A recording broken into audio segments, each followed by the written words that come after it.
নমস্কাৰ, এটা নতুন ভিডিঅ'লৈ আপোনালোকক সকলোকে স্বাগতম জনাইছোঁ। আশা কৰোঁ আপোনালোক সকলো ভালে কুশলে আছে আৰু আপোনালোকৰ আশীৰ্বাদত মই বৰ্তমান আজিৰ এই সময়লৈকে বাৰু ভালে কুশলে আছোঁ। উজনি অসমৰ ঘটনা আপুনি মই সকলোৱে দেখিছোঁ। সাধ্য অনুসৰি আপুনিও গৈছে, ময়ো গৈছোঁ। যিমানখিনি পাৰিছোঁ আপোনালোকৰ নিজৰ প্ৰত্যেকৰে যিমান যি কৰিব পৰাকৈ আছে, নিজৰ যিমানকণ শক্তি আছে সেই শক্তিৰে, সেই সাধ্যৰে সকলোকে আমি সহায় কৰিবলৈ চেষ্টা কৰিছোঁ, যাতে সেই বানাক্ৰান্ত লোকসকলৰ অকণমান হ'লেও সহায় হওক, তেওঁলোকৰ অকণমান হ'লেও তেওঁলোকে সুবিধা পায়। কিন্তু এতিয়া এনেকুৱা হৈছে যে উজনি অসমৰ বানাক্ৰান্ত যিসকল লোক, তেওঁলোকৰ ভিডিঅ'বোৰ চাই হ'লেও হওক, নিজে গৈ হ'লেও হওক, আমি নিজে নিজৰ কামত কেতিয়াও কোনো লোকে মনোনিৱেশ কৰিব পৰা নাই। আমি মনত দুখত আচলতে কেতিয়াও নিজৰ কামবোৰ সফলভাৱে সুকলমে আচলতে পালন কৰিব পৰা নাই। আচলতে মনৰ ইমানেই দুখ হৈছে। আপোনালোক সকলোৱে জানে যে প্ৰতিটো মুহূৰ্ততে তেওঁলোকৰ কথাখিনি, তেওঁলোকৰ ছবিবোৰ মনলৈ আহি আছে যে তেওঁলোকে কেনেধৰণে কটাইছে দিন, তেওঁলোকে কেনেধৰণে ৰাতিটো পাৰ কৰিছে, ক'ত শুইছে, ক'ত খাইছে, তেনেধৰণে আচলতে আমাৰ মনলৈ ভাৱ অহাৰ কাৰণে আমি প্ৰত্যেকজন লোকে নিজৰ যিখিনি কৰ্ম আছে সেই কৰ্মত কেতিয়াও আচলতে এইকেইটা দিন একেবাৰে মনোযোগী দিব পৰা নাই।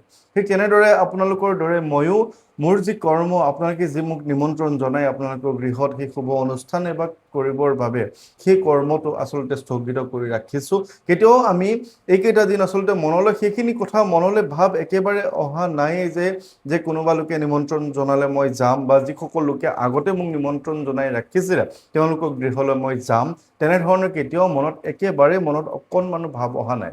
কিন্তু আপোনালোকে সকলোৱে জানে যে মোক যিসকল লোকে নিমন্ত্ৰণ কৰে, কোনো এজন লোকে মোক সুখত নিমন্ত্ৰণ নকৰে। প্ৰত্যেকজন লোকে নিজৰ জীৱনত অহা কিছু ঘাত প্ৰতিঘাত, কিছু সমস্যা, কিছু বিপদত পৰি তেওঁলোকে মোক এবাৰ তেওঁলোকৰ গৃহলৈ নিমন্ত্ৰণ কৰে। তেওঁলোকে আশা কৰে যে তেওঁলোকৰ গৃহত মই এভাগ শুভ অনুষ্ঠান কৰিলে তেওঁলোকৰ মনটো অন্তত পাতল হ'ব, তেওঁলোকৰ যি মনৰ আশাবোৰ আছে সেই আশাবোৰ হয়তো প্ৰভু ভগৱন্তই অকণমান হ'লেও তেওঁলোকক মনৰ আশাবোৰ পূৰ্ণ কৰিবলৈ চেষ্টা কৰিব। তেনেধৰণে আপোনালোকে ভাবে, যাৰ বাবে আপোনালোকে আজিও মোক মনৰ দুখত ফোন কৰিছে যে আপুনি কেতিয়াৰ পৰা আহিব। এনেধৰণে আপোনালোকে মোক সুধিছে যে আপুনি একেবাৰে বন্ধ কৰি দিলে নেকি, এনেধৰণৰ প্ৰশ্ন কিছুমান আহিছে। আজি মাজুলীৰ পৰা ফোন আহিছে, আমাৰ ঠেলামৰাৰ পৰা ফোন আহিছে, ঠিক তেনেধৰণে যোৰহাটৰ পৰা ফোন আহিছে, বঙাইগাঁৱৰ পৰা ফোন আহিছে, মংগলদৈৰ পৰা ফোন আহিছে। প্ৰত্যেকখন ঠাইৰ পৰা প্ৰতিদিনেই মোক ফোন আহি আছে, কিন্তু মই কোনো লোককে সঠিককৈ ক'ব পৰা নাই যে মই কেতিয়াৰ পৰা যাম। কিন্তু মনতে আজি ভাবিছোঁ যে নহয়, যিহেতু উজনি অসমৰ লোকসকলে যেনেধৰণৰ কষ্ট পাই আছে, কোনো এজন লোকে তেনেধৰণৰ কিছু অসুস্থতাত ভুগি কষ্ট পাই থাকিয়ে মোক তেওঁলোকে নিমন্ত্ৰণ জনাই ৰাখিছে। যদি বাৰে প্ৰতি তেখেতক মই নাযাওঁ, নকৰোঁ, বা তেনেধৰণৰ মই নেগলেক্ট কৰি থকা নিচিনা হয়, তেনেধৰণে তেওঁলোকেও মোক অকণমান কষ্ট পাব যেন মোৰ মনত অনুভৱ এটা হৈছে। গতিকে মই ভাবিছোঁ যে মই যিমানখিনি পাৰিছোঁ সহায় কৰিছোঁ উজনি অসমৰ লোকসকলক। আৰু 10 দিন পিছত মই যাম। ছাত্ৰ ছাত্ৰীসকলক, প্ৰায় 300 ছাত্ৰ ছাত্ৰীৰ প্ৰয়োজনীয় কিতাপ, বহী, কলম, বেগ, ৰবৰ, পেঞ্চিল, পেন, এইবোৰ যি সামগ্ৰী তেওঁলোকৰ প্ৰয়োজনীয় সেইখিনি মই দিবলৈ চেষ্টা কৰিম আপোনালোকৰ সহযোগত। কিন্তু তাৰ মাজতো এই 10টা দিনৰ মাজতো হয়তো মই 2টা-3টা নিমন্ত্ৰণ ল'বলৈ মই চেষ্টা কৰোঁ বুলি ভাবিছোঁ, যাৰ বাবে আপোনালোকৰ পৰা অনুমতি বিচাৰিছোঁ যে যিসকল লোকে বিপদত পৰি মোক মাতিছে তেওঁলোকৰ ওচৰলৈ মই যাম নে নাযাম। সকলোৱে নিজৰ দুখবোৰ বুজি পাই আছে, কোনে কেনেধৰণে কি কষ্টত আছে। এতিয়া কথা হৈছে যে যিসকল লোকে মোক আগতে নিমন্ত্ৰণ দি ৰাখিছিলে সেইবোৰ বহু পিছলৈ গুচি গ'ল। যে মই যদি এটা প্ৰচেছত থাকোঁ যে মই গৈ থাকিলোহেঁতেন, তেতিয়া কোনে মোক নিমন্ত্ৰণ কৰে মোৰ এটা আইডিয়া থাকিলহেঁতেন, বা সেইখিনি মই লিখিত ৰূপে ৰাখিলোহেঁতেন। কিন্তু এই 10টা দিন একেবাৰে সেই বিষয়ৰ পৰা বিৰত থকাৰ বাবে মই নিমন্ত্ৰণবোৰ তালিকাও প্ৰস্তুত কৰিব পৰা নাই।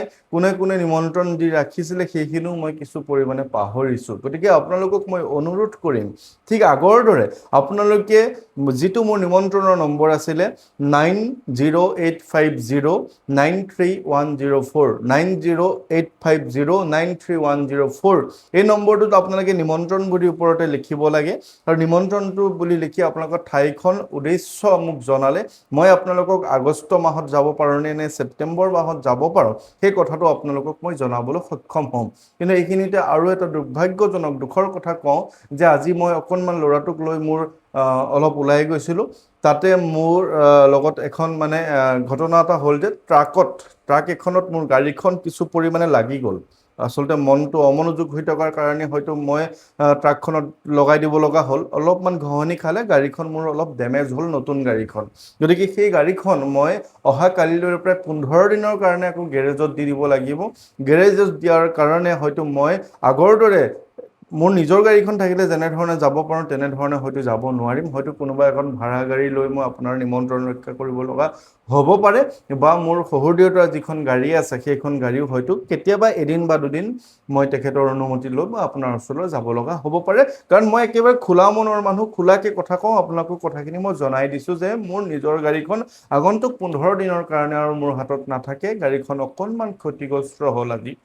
এতিয়া কথা হ'ল যে আগন্তুক 3টা মঙলবাৰ আপুনি বা মই পাম আমি শাওণ মাহত। যিহেতু শাওণ মাহত 5টা মঙলবাৰ আছিলে, এই 5টা মঙলবাৰৰ সংকল্প পাঠ কৰাৰ কথা আপোনালোকক কৈছিলোঁ। কিন্তু ইতিমধ্যে 2টা মঙলবাৰ পাৰ হৈ গ'ল। উজনি অসমৰ দুখৰ বাবে আমি কেতিয়াও মই পৰামৰ্শ আপোনালোকক দিব নোৱাৰিলোঁ যে যিটো মঙলবাৰ পাৰ হৈ গ'ল আপোনালোকে কেনেধৰণে পালন কৰিব। কিন্তু এতিয়া কথা হ'ল, যিসকল লোকে ভাবিছে যে 3টা মঙলবাৰ তেওঁ পালন কৰিব, তেওঁলোকৰ বাবে অতি উত্তম হৈছে অহা মঙলবাৰৰ পৰা নেক্সট আৰু 2টা মঙলবাৰ, অৰ্থাৎ 3টা মঙলবাৰ। অহা মঙলবাৰ, তাৰ পিছৰ সপ্তাহৰ মঙলবাৰ, তাৰ পিছৰ সপ্তাহৰ মঙলবাৰ। এই 3টা মঙলবাৰে আচলতে শাওণ মাহৰ পবিত্ৰ এই আমাৰ শাওণ মাহৰ একেবাৰে শেষৰটো মঙলবাৰলৈকে 3টা মঙলবাৰ আপোনালোকে পাব।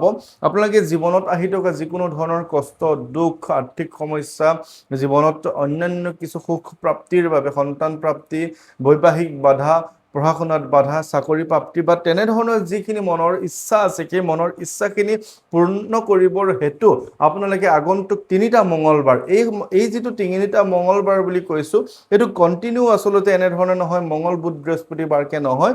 এইটো কেৱল মঙলবাৰ মঙলবাৰ মঙলবাৰ। এই 3টা মঙলবাৰ আপুনি সংকল্প থাপনা পাতি সংকল্প পাঠ আপোনালোকে কৰিব পাৰে, য'ত আপোনালোকে ভগৱন্তৰ কৃপা প্ৰাপ্ত কৰাত বহুত বেছি পৰিমাণে আপোনালোকে সফল হ'ব পাৰে। যিহেতু মহাদেৱৰ শাওণ মাহটো অতিকে প্ৰিয়, গতিকে মহাদেৱৰ অৱতাৰ হৈছে প্ৰভু বজৰংগবলী হনুমান। গতিকে মহাদেৱৰ লগতে প্ৰভু বজৰংগবলীৰ কৃপা পাবৰ বাবে আপোনালোকে এই যিটো আগন্তুক সপ্তাহ আছে বা আগন্তুক 3টা মঙলবাৰ আছে, আপোনালোকে সংকল্প পাঠ কৰক। আপোনালোকে মন কৰিব যে প্ৰত্যেকটো মঙলবাৰে আপুনি থাপনাখন ধুনীয়াকৈ পাতিব। কেৱল এটা কথা মনত ৰাখিব যে পানীৰ ঘটিটো আপোনালোকে চেঞ্জ কৰিব নালাগে।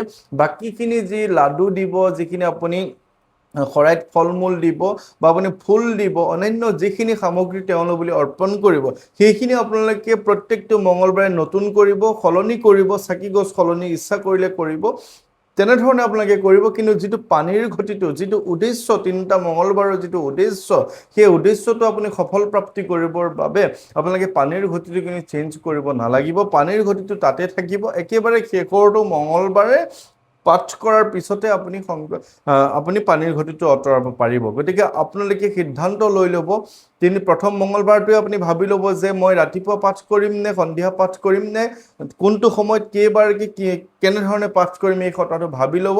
সময় সলনি নকৰিব। যদি আপুনি ৰাতিপুৱা 5 বজাত কৰে, তাৰ পিছৰ মঙলবাৰটো আপুনি 5 বাৰকৈ কৰিব, তাৰ পিছৰ মঙলবাৰটো সেই 5 বাৰকৈ কৰিব বা 5 বজাতে কৰিব। আৰু কেইবাৰকে পাঠ কৰিব, সময় আৰু কিমান বাৰকে পাঠ কৰিব, সেই কথাটো প্ৰত্যেকটো মঙলবাৰে একেই হ'ব লাগিব। প্ৰত্যেকটো মঙলবাৰে আপুনি নিৰামিষ খাব লাগিব। কেৱল মঙলবাৰ বুলি নহয়, যিহেতু শাওণ মাহটোৰ বাবে আপুনি পালন কৰিছে বজৰংগবলীৰ হনুমানৰ যিটো মঙলবাৰ আপুনি পালন কৰিছে, গতিকে আপুনি সোমবাৰ আৰু মঙলবাৰ এই 2টা দিনে আপুনি পালন কৰিব লাগিব। আমিষ আহাৰ আপোনালোকে বৰ্জন কৰিব লাগিব। এই কথাখিনি আপোনালোকে মনত ৰাখি আপোনালোকে হনুমান চালিচাৰ পাঠ কৰিব পাৰে। হনুমান চালিচা পাঠ কৰাৰ পিছত ধৰি লওক আপুনি মঙলবাৰে আপুনি 3 বাৰ হনুমান চালিচা পাঠ কৰিছে, তাৰ পিছত এবাৰ বজৰংগ বাণখন আপুনি পাঠ কৰিব পাৰে। প্ৰত্যেকটো মঙলবাৰে তেনেধৰণে পাঠ কৰিলে, বজৰংগ বাণ পাঠ কৰিলে শত্ৰু নাশ হয়। বজৰংগ বাণ পাঠ কৰিলে ঘৰৰ পৰা ভূত প্ৰেত আঁতৰি যায়। বজৰংগ বাণ পাঠ কৰিলে ঘৰখনৰ পৰা সমস্ত নিগেটিভিটি, বাহিৰা শক্তি, কোনো লোকে কিবা শত্ৰুৰ দ্বাৰা কিবা যদি ক্ষতি কৰি ৰাখিছে, ঘৰখনত যদি অন্যায় কৰি ৰাখিছে, কোনো লোকে তন্ত্ৰ মন্ত্ৰ যদি কৰি ৰাখিছে, এই সমস্ত বিপদ বিঘিনি বজৰংগ বাণখনৰ দ্বাৰা দূৰ কৰিব পৰা যায়।